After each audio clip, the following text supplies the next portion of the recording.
크루즈 매너, 크루즈의 매너. 아까 소장님이 잠깐 말씀하신 게 이제 그 이 드레스 코드라는 게 있죠. 근데 아시아권은 이 아시아 크루즈라면서 중국인들 그리고 인도인들 또 일부 우리나라 사람들 이분들이 망쳐놔가지고 드레스 코드를 정확히 안 지켜도 돼요. 유럽을 등산복으로 점령했듯이. 어우, 그게 진짜 이러면 안 되는데. 그쪽도 말하다 지신 거네, 그 네, 사람. 진짜 말하다 진짜 그 희한하게 진짜 그리고 창피한 매너가 것도 모르고 대들어 또. 네, 완전 없어졌어요. 근데 보통 7박 8일짜리 크루즈를 타면요. 예. 드레스 코드가 이제 그 포멀 나이시 정찬 식당에 들어가서 그러니까. 제대로 갖춰 입는 게 이틀이 있어요. 3박 4일, 2박 3일 같은 경우는 한 번이 있습니다. 예. 그때는 권유를 하죠. 이게 뭐 강제 조항은 없는데 그 가령 크루즈 안에서 선상 신문이라고 안내 신문이 나와요. 거기에 뭐라고 써 있냐면 당신이 가지고 있는 가장 멋진 옷을 아름다운 옷을 입어라. 오늘 저녁에는. 좋은 표현이다. 예, 그리고 선장과 같이 사진도 찍고 좋은 표현. 아름다운 곳에서 아름다운 포즈를 취해라. 이런 게 있어요.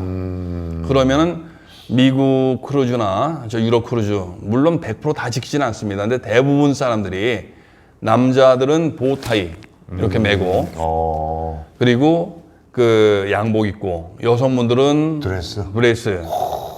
한국 여성분들은 그 한복. 한복. 그게 한복이요 무지무지 인기입니다. 외국인들이 그 보면요 줄 서서 같이 사진 찍자고 그래요. 남자도 그렇습니까? 남자는 안 그렇습니다. 그렇습니까? 아니라.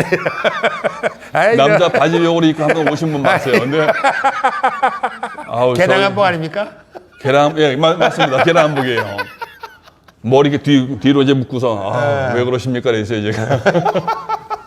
근데 저도 여자분들 한복 입으면은 뭐 인기 끈다는 얘기는 옛날부터 그 얘기 많이 들었는데 직접 본 거는 크루즈에서 처음 봤거든요. 근데 정말 외국인들이 막 줄 서요. 그리고 심지어는 그 승무원들이 본인 자리 지키려고 그 오버를 안 하거든요. 그렇죠. 승무원들도 와서 사진 찍자는 얘기를 많이 해요. 그럴 정도예요. 한복. 그래서 그 매너가 뭐 그거 한번 안 하고 나 뭐 그냥 뷔페 가서 먹으면 되지 이런 분들 많이 있습니다. 가끔 가다가 아시아권 대부분 그래요. 근데 이게 부끄럽습니다. 뭐 그러실 필요는 없다. 부끄럽습니다. 근데 이게 그 정해진 날짜에 이렇게 하면 입어라 하면 많은 사람들이 대부분들이 그렇게 입으니까 그렇게 입고 내가 언제 남자가 나비 넥타이 메고서 한국 사람이 어디서 사진 찍어 보겠습니까? 나비 넥타이 하나요? 2,000원이면 사요. 전 그렇게 하고 탑니다. 양복 입고. 그렇죠. 나비 넥타이 하나 메고. 그래서 저와 같이 타는 남자분들한테 제가 말씀드리는 게 나비 넥타이를 꼭 매라. 보타이. 왜? 보타이를. 일반 넥타이를 매면 일하러 가는 포즈가 나오고 그렇구나. 나비 넥타이를 매면 파티에 가는 포즈가 나온다.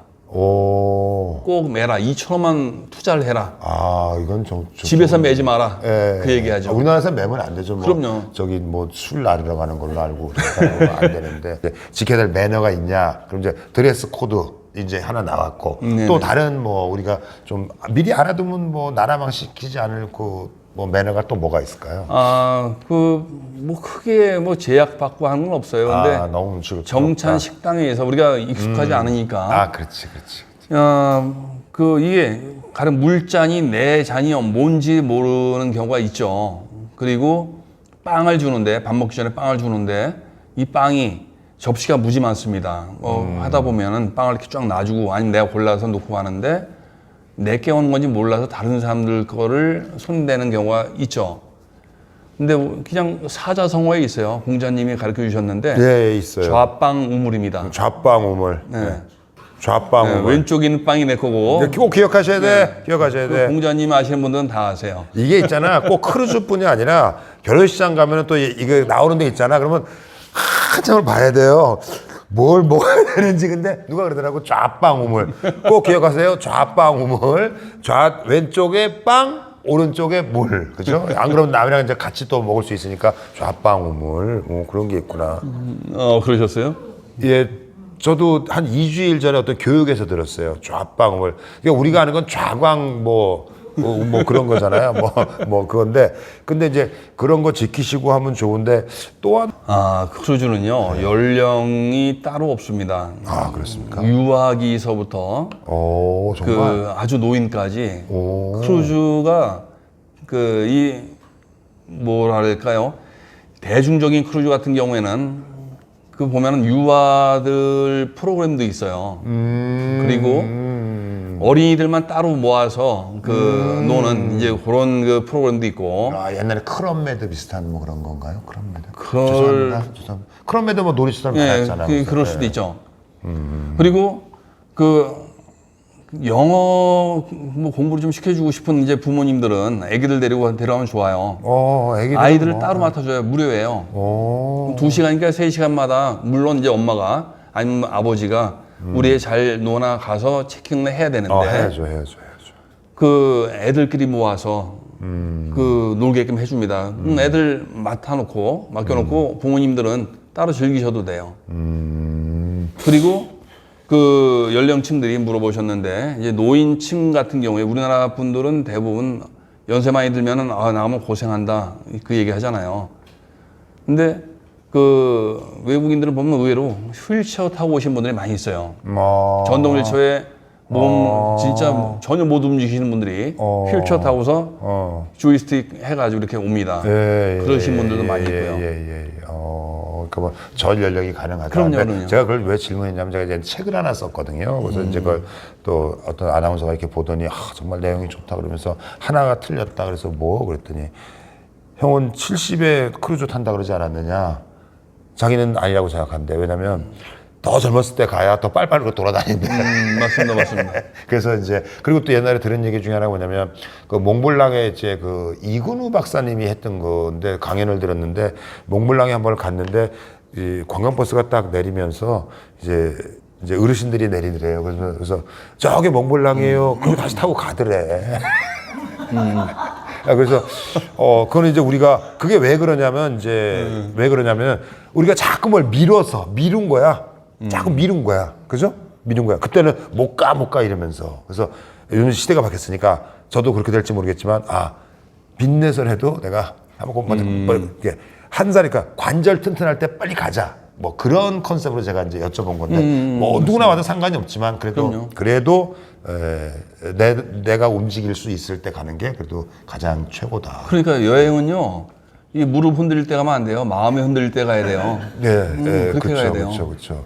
그걸 알면서도 그거를 주장하는 저도 이제 그게 잘 안 되니까. 그러면 이제 뭐 그저 많이 이제 이해가 됐고 이제 다 질문도 또 하셨는데 사실 우리나라 사람들이 제일 궁금한 건 뭐냐면 이제 제가 제 입장에서 보면 뭐 비싸냐 비싸지 않느냐. 근데 우리 정리가 됐잖아요. 그죠?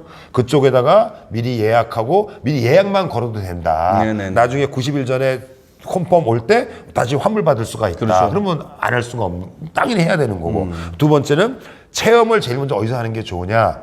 일단 동남아 싱가포르 쪽이 일단은 짧고 일단 좋다. 그리고 맛보고 체질이면 가는 거고 아니면 중요한 건 뭐냐면 우리가 아무리 설명을 해줘도 이게 한번 맛을 봐야 알아요. 저도 맛을 보지 않아가지고. 근데 마음이 있는데 이제 대표님 딱 만났으니까. 그래서 그 두 가지 정도에서 비용은 그렇게 과하지 않다. 진짜 국내 여행보다 어떤 게 싼 경우도 있다. 그렇죠. 싼 경우도 있다. 우리가 가능하면 많은 사람들과 이제 대화할 수 있는데 언어가 통하지 않지만 사실은 스마트폰이 있기 때문에 가능하다. 네, 그리고 그렇죠. 거기서 눈 마주치고 춤추는데 뭐 그렇게 말이 필요하겠습니까? 어이? 뭐 그러면 되는 거 아니에요? 그럼요. 그죠?